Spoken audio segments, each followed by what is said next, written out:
कुरान पाक में मर्दों के लिए हूरों का जिक्र है और औरतों के लिए खामोशी है।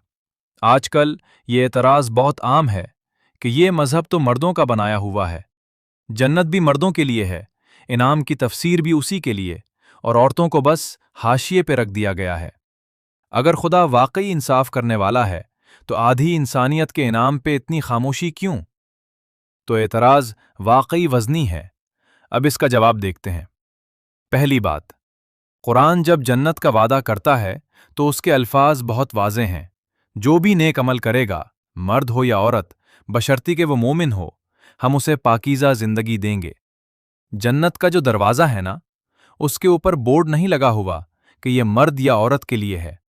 इनाम का वादा दोनों के लिए बिल्कुल बराबर है। तो फिर ये फ़र्क कहाँ है? फ़र्क इनाम में नहीं है, बल्कि इसे बयान करने के अंदाज में है, और असल नुक्ता यही छुपा है। आप किसी भी आम आदमी से खड़े होकर पूछ लें कि भाई, तुम्हें जिंदगी में क्या चाहिए? वो फौरन आपको उंगलियों पे गिन के बता देगा। एक अच्छा घर हो, गाड़ी हो, खूबसूरत बीवी हो, और बस सकून। मर्द की ख्वाहिशात एक सीधी लकीर की तरह होती हैं, बहुत सादा। आप इन्हें बाआसानी एक कागज़ पे लिख सकते हैं। अब यही सवाल आप किसी औरत से पूछें, वो फौरन जवाब नहीं देगी, क्योंकि उसकी ख्वाहिशात की कोई एक चेकलिस्ट नहीं होती। उसकी तलब एक पूरी कैफियत का नाम है। उसे मोहब्बत भी चाहिए, इज्जत भी, तहफ़्फ़ुज़ भी, और वो नज़र भी जो बग़ैर कहे उसके दिल की बात समझ ले।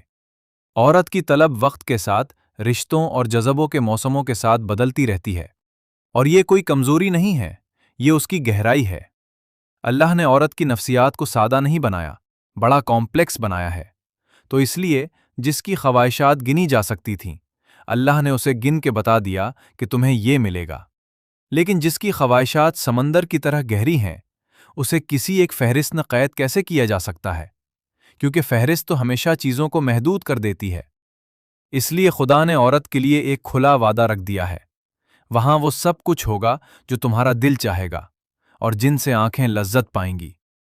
हमने ना खामोशी को महरूमी समझ लिया है। जहां लंबी चौड़ी तफसील नहीं मिली, वहां हमने समझ लिया कि शायद इनाम में कोई कमी है। दुनिया का एक उसूल है कि बादशाह जब किसी आम सिपाही को इनाम देता है तो सबके सामने ऐलान करके देता है, लेकिन जिसे वो सबसे ज्यादा खास करना चाहता है ना, उसे कहता है कि तुम बस आ जाना, मांगने की जरूरत नहीं पड़ेगी, मैं खुद दूंगा। जो मांगे बगैर मिले, वो हमेशा मांगे हुए से बढ़ के होता है। जिस रब ने उस औरत का दिल बनाया है ना, वो बखूबी जानता है कि उसके दिल को क्या चाहिए। इसके इनाम की तफसीर खुदा ने दुनिया की नज़रों से छुपा कर अपने पास रखी है। वो महरूम नहीं, वो सबसे ज्यादा नवाजा हुआ है। सोचिएगा जरूर। अस्सलामु अलैकुम।